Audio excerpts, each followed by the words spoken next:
कि एक बालक तक को संभाल कर नहीं रख सके। हाँ, है तो वो भोलेनाथ ही ना। मैं भी अपने भांजे से भेंट करता तो मन को हर्षित कर देने वाली उसकी बाल्य क्रीड़ाएं देखकर मुझे कितना आनंद आता। मामा श्री, मामा श्री। पुत्र,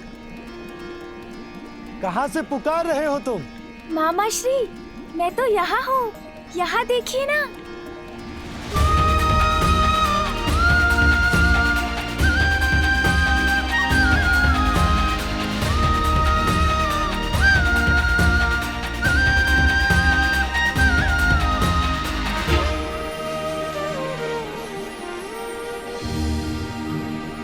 ये वस्त्र और आभूषण मामी जी मेरे लिए लाई थी आज। आप नहीं आए तो मैं स्वयं आपसे मिलने आ गया मामा जी। प्रिय, हमारा भांजा हमसे मिलने आया है। आप भोजन आदि प्रस्तुत करके उसका स्वागत नहीं करेंगी? मैं तो उदर भर भोजन कर चुका हूँ, बस आपसे भेंट करने आया था। किंतु मामी जी, आप रुकिए मत।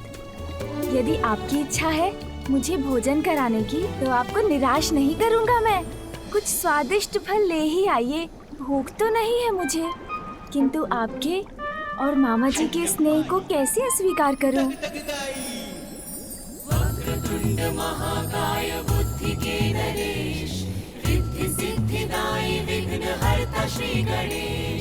सुमुख नाम प्रथम पूज्य देव तुम विशेष, रिद्धि सिद्धिदायी विघ्न हरता श्री गणेश। श्री गणेश वैकुंठ धाम आ गए, विष्णु के संग संग आसन बसे।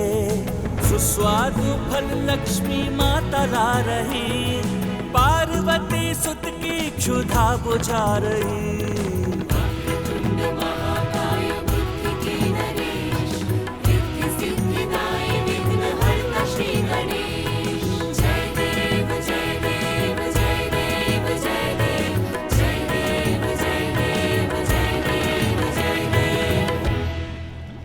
मामी जी, आपके समीप इतनी स्वर्ण मुद्राएं क्यों है?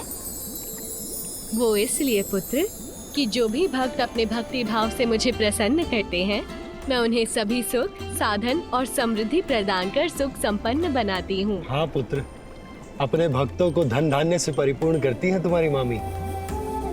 इसीलिए संपूर्ण जगत उनके धन लक्ष्मी रूप की पूजा आराधना करता है। धन? धन? किंतु धन में क्या?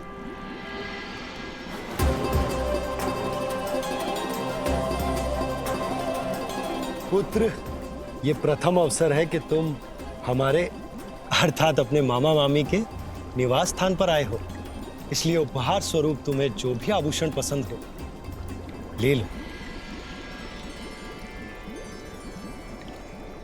मस्तक पर रखने वाला मुकुट या कंठहार या फिर हाथ में धारण करने वाला कंगन? मैं कुछ भी ले सकता हूँ, कुछ भी। हाँ पुत्र, कुछ भी।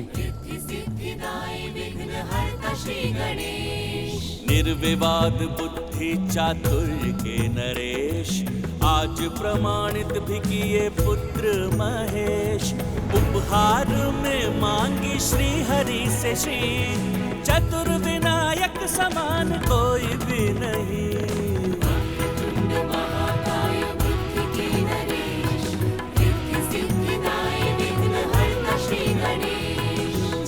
तो मैं मामी जी को ही साथ ले जाता हूँ, क्योंकि धन धान्य और संपन्नता की स्रोत तो वही है। चलिए ना मामी जी मेरे साथ। अरे अरे पुत्र, अगर मैं तुम्हारे साथ चली गई तो तुम्हारे मामा जी का ध्यान कौन रखेगा? ये भी सत्य है। उनके लिए तो आपको यहीं रहना होगा। तो फिर मैं मामी जी के हाथ से कमल पुष्प भी ले जाता हूँ। सूची,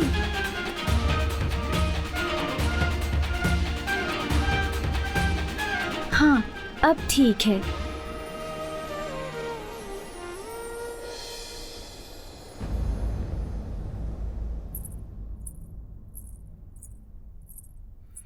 पुत्र,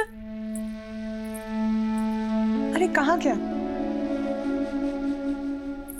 बहुत नटखट हो तुम पुत्र। अच्छा मामा जी, मामी जी, अब चलता हूँ। अरे अरे पुत्र, मेरा कमल तो लौटाओ। नहीं दूंगा। अच्छा नहीं दोगे तो अभी पकड़ कर ले लूंगी तुमसे। और आप मुझे नहीं पकड़ सकेंगी मामी जी। अच्छा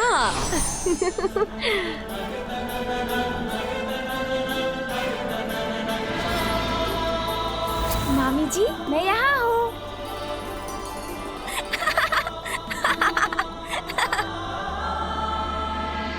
पुत्र,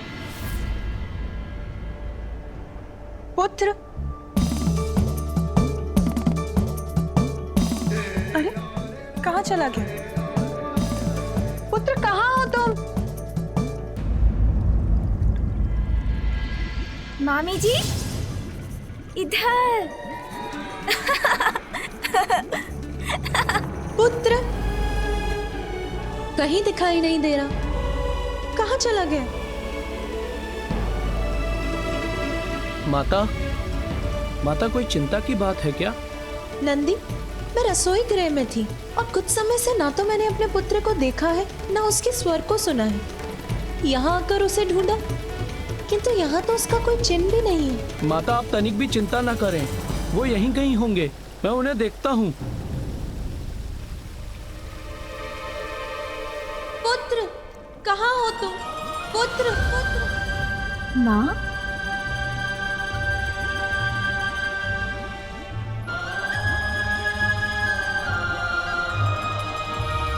ये लीजिए मामी जी।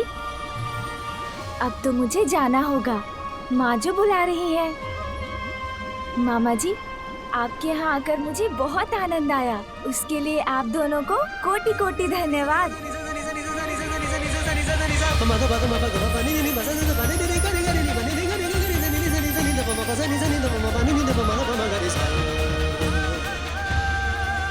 मेरा पुत्र ना जाने कहाँ होगा, अभी तक लौटा क्यों नहीं?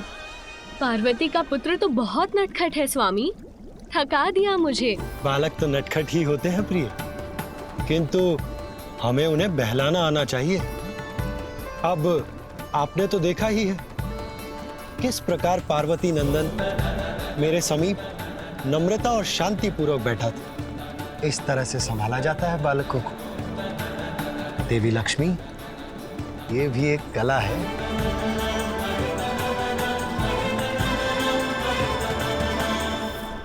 तो आप किंतु आपको दुखी होने की कोई आवश्यकता नहीं है।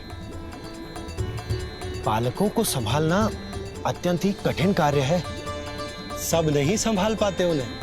अब महादेव को ही देख लीजिए, वो बालक उनके शीश से चंद्र ले गए और महादेव वो तो इतने भोले कि उन्हें ये बात ज्ञात तक नहीं है। हाँ हाँ प्रिय, मैं जानता हूँ आपने उस बालक को बहलाने के अनेक प्रयास किए, भांति भांति प्रकार के उपहार प्रस्तुत किए, परंतु वो तो आपका कमल ही लेकर जा रहा था और उसने आपसे इतनी भागदौड़ जो करवा ली।